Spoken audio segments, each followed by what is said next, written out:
are absolutely correct. There is. They go by different names in all the religions. Every one of them. They're all four names in all the religions. But nobody can put them all together. I don't understand. Why can't they do that? Because it's missing. I know. It's missing. We need all the information. If you're going on a trip and you got half a map, are you going to get lost? Yeah. You're going to get lost. Absolutely. So we have to find the information. We have to go back and say, okay, something's missing. What is it?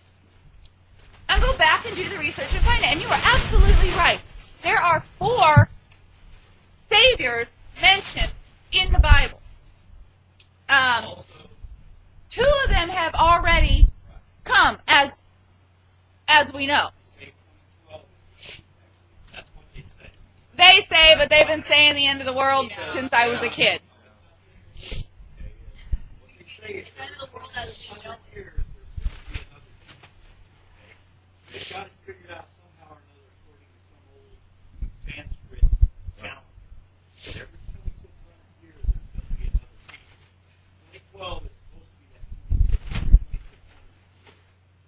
and there's supposed to be another one born. Uh-huh. They born, hatch, drop down from the sky. Right. Well, if you follow that, you'll find that they are already stating that there's problems with that date and they may not be correct. You know, but let me ask you this.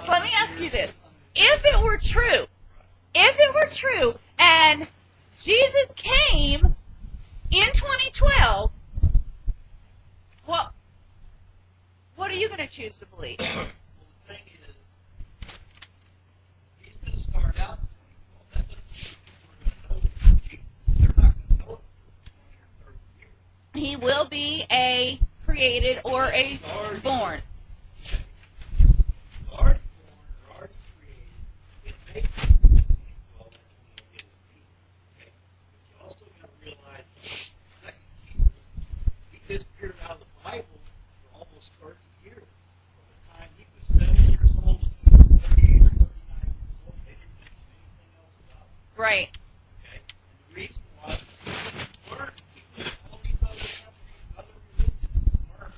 Yep, Okay? he sure did. So he learned. He taught them stuff. Mhm. It's written in their religion. They said he was the second mover. They said he was the second mover. They called him by many The names. first mover was the one we were talking about. Mm-hmm. He was the first mover. He was Right. also the first Jesus. He was also the prophet, the head prophet of the Muslims. Well, that'll take us to a cute little story. I don't know if I've told you my story about Muhammad and Jesus. Okay. Jesus is a relative of Muhammad. Okay. Now, of course, it was after Jesus. But Muhammad, and there's historical evidence for this, and understand Muhammad was blind. Very important point, okay? God came to Muhammad much of the same way he came to Abraham, and he came to Mary, and he came to Joseph. And he told Muhammad the same exact information. Now, instead of waiting hundreds of years to put it down, Muhammad actually wrote it. He's blind. He wrote it. Okay? Then Muhammad is trying to go to the Jews and tell them, look at this information that I have. It agrees with your information. Well, people are starting to call Muhammad a prophet. Maybe he was. Maybe he was just God's storyteller. So the Jews get angry with Muhammad. They don't want him around. So Muhammad goes to the Christians. Please, listen. I have this information. God gave me this information, and I need to share it with you because it goes along with what you believe. Well, now the Christians get mad because now they're thinking Muhammad's trying to claim he's Jesus. Doesn't really make sense, but it's a good jump, right? So the historical facts tell us that at this Jews and the Christians decide to band together and destroy Muhammad and his followers. So Muhammad's followers are getting killed all over the place. And he decides that he's going to take what's left of his followers, he's going to go back to his land, and he's going to teach his people what God told him. So we've now got the Bible, again, with no misinterpretations. Okay? No misinterpretations. Being taught in the Arab lands by Muhammad and his followers. Now, again, over the years, they have reinterpreted it, misunderstood it, and it's become something completely different than the original story. It's just like, I'm not purporting this at all. I'm not agreeing with communism. However, we know the story of Karl Marx and Hitler, right? Okay. Karl Marx wrote a book based on true, actual socialism. How it could work, and how it would work if people would work together and accept it. Hitler and his crew, Hitler's advisor, who I cannot remember the name, decided that they were going to take that book and go one step further and rewrite it. And they rewrote it to include bits and pieces of Karl Marx's book, but then they added their own stuff. And now we have the way communism works today. That's not the way it was supposed to be. It was supposed to be run by a council. It was supposed to be run for the people.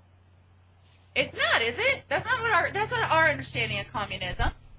So what happened? Just like this, just like the story that you brought to our attention, just like Melchizedek and Jesus' lives and Muhammad, people screwed it up. But we do that all the time, don't we? All the time we're screwing something up. But if they had gone back and said, you know what, I screwed up. I put that in there. I thought it made more sense to throw this phrase in there. Do you think we'd have less misinterpretations? Probably.